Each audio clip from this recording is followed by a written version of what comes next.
Welcome to the Genius Factory. Enjoy the video. Hello everyone. In this video, I will explain how to make a delicious souffle cheesecake.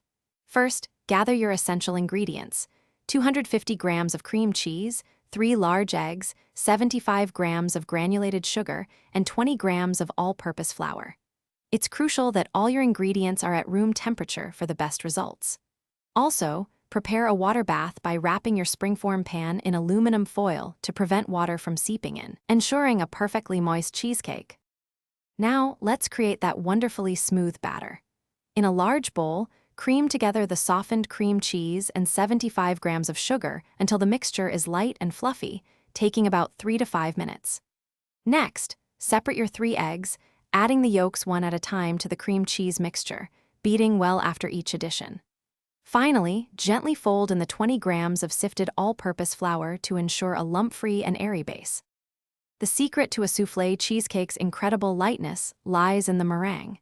In a separate, clean bowl, whip your 3 egg whites with a pinch of cream of tartar until stiff, glossy peaks form.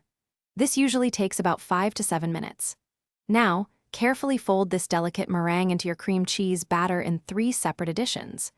This gentle folding technique is vital for incorporating air and achieving that signature light, airy soufflé texture we all love. Finally, it's time to bake and enjoy your masterpiece. Pour the batter into your prepared pan and bake in a preheated oven at 325 degrees Fahrenheit for 60 minutes. After baking, turn off the oven and let the cheesecake cool inside for an additional 60 minutes with the door slightly ajar. This prevents cracking. Once cooled, chill the cheesecake in the refrigerator for at least 4 hours before slicing and serving for the perfect texture. Thanks for watching. If you found this helpful, don't forget to like and subscribe.